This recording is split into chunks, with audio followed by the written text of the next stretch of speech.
किसी पुराने जमाने में यमन नाम का एक मुल्क था जहां अमन और खुशहाली बसती थी। इस मुल्क का बादशाह था सुल्तान हुसैन।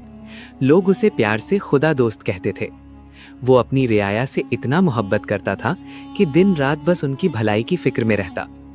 उसकी सबसे बड़ी ख्वाहिश थी कि मुल्क से गरीबी खत्म हो जाए, हर घर में रोटी हो, हर चेहरे पर मुस्कान हो। उसलिए वो रोज दरबार लगाता।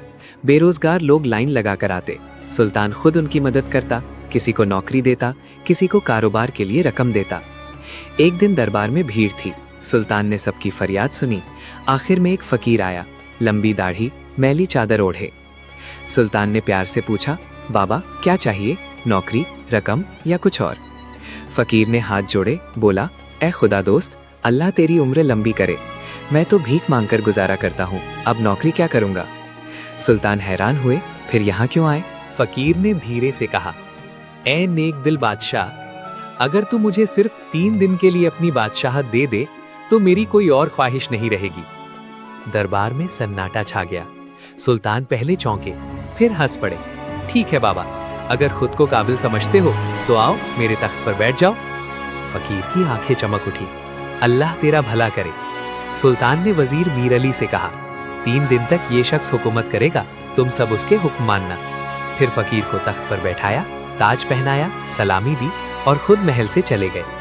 फकीर तख्त पर बैठ गया। उसकी मुस्कान में लालच की चमक थी। फकीर बादशाह ने मूंछों को ताव दिया, दाढ़ी पर हाथ फेरा, बोला, ए वजीर, नए शाही कपड़े लाओ, सबसे शानदार। मीर अली गए, लेकिन फकीर चिल्लाया, रुको, पहले खाना लगवाओ, बहुत भूख लगी है। मीर अली बोले, हुजूर, दस्तूर है, दरबार बर्खास्त होने से पहले खाना नहीं लगता। फकीर ने भौहें चढ़ाईं, क्या बकवास है, बस ऐलान कर दो, सब घर जाओ। दरबारी चुपचाप चले गए। फकीर को खाने के कमरे में ले गए। दस्तरखान पर लजीज पकवान सजे थे। फकीर ने कंबल फेंका, बैठ गया। मीर अली ने कहा, हाथ धो लीजिए। फकीर बोला, बादशाह हाथ धोते हैं क्या? उनके हाथ पाक रहते हैं। फिर खूब खाया, बचा हुआ छुपाने को कहा, शाम को खाएंगे। मीर अली ने समझाया, ताजा मिलेगा। लेकिन फकीर ने डकार ली, ठीक है, उठवा लो। यूं 3 दिन बीते। फकीर ने हुकूमत नहीं की, बस खाया, सोया, नाच देखा, गालियां दी। चौथे दिन सुल्तान लौटे, बोले, 3 दिन पूरे, तख्त छोड़ दो। फकीर हंसा, हमने समझ लिया, हुकूमत में जो मजा है वो फकीरी में नहीं, अब तुम निकल जाओ। फिर हुक्म दिया, शाही कपड़े उतारो, खद्दर पहनो, बीवी बच्चों को लेकर शहर से निकल जाओ। सुल्तान शांत रहे, हुकूमत तुम्हें मुबारक, हम निकल जाते हैं। मीर अली ने मिन्नत की, लेकिन सुल्तान बोले, अल्लाह को यही मंजूर है।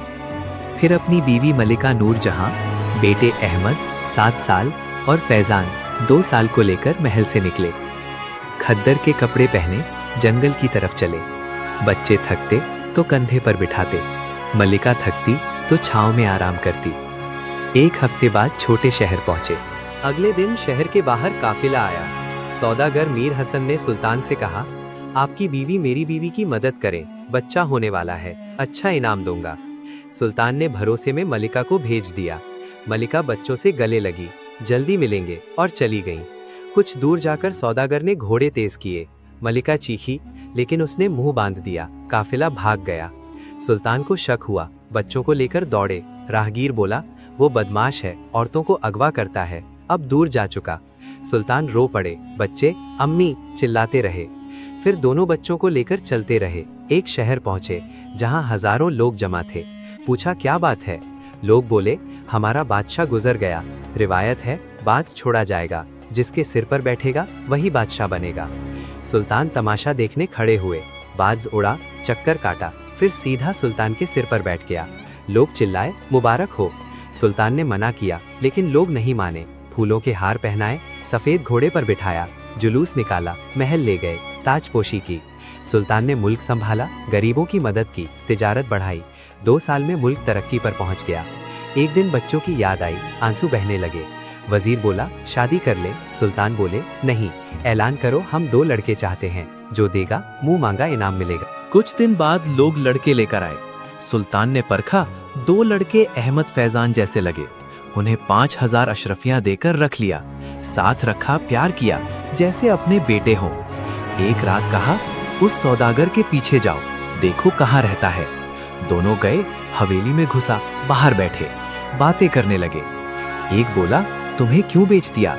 दूसरा रोया, वो मेरा बाप नहीं, असली बाप सुल्तान हुसैन था। दरिया में भेड़िया ने भाई को उठाया।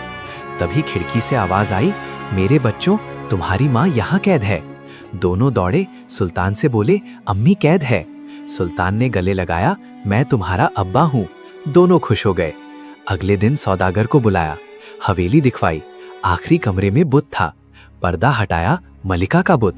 सुल्तान बोले, ये बुत हमें चाहिए। सौदागर घबरा गया। सुल्तान ने गिरफ्तार करवाया। सौदागर ने कबूल किया, मैंने अगवा किया, जादूगर से बुत बनवाया। जादूगर बुलाया, मंत्र पढ़े, मलिका वापस आ गई। सब रो पड़े, गले लगे। सौदागर जादूगर को मुल्क से निकाला। सुल्तान, मलिका, अहमद, फैजान फिर से साथ हो गए। रियाया ने जश्न मनाया। सुल्तान ने समझा, असली बादशाहत तख्त में नहीं, नेकी, सब्र और मोहब्बत में होती है। दोस्तों, अगर ये कहानी आपको पसंद आई, दिल को छू गई या सोचने पर मजबूर कर गई, तो बस एक छोटी सी मेहरबानी कर दो, वीडियो को लाइक कर दो, अपने दोस्तों के साथ शेयर जरूर करना। और अगर आप भी ऐसी ही सच्ची और सबक वाली कहानियां सुनना चाहते हो, तो अभी चैनल को सब्सक्राइब कर लो, बेल आइकन भी दबा देना, ताकि नई वीडियो सबसे पहले आपको मिले। कमेंट में जरूर बताना कहानी का कौन सा हिस्सा सबसे ज्यादा पसंद आया, या बस बहुत अच्छी लिख दो। तुम्हारा एक लाइक, एक शेयर, एक सब्सक्राइब हमारी मेहनत को और आगे बढ़ाता है। बहुत बहुत शुक्रिया। अगली कहानी में जल्दी मिलते हैं। अल्लाह हाफिज।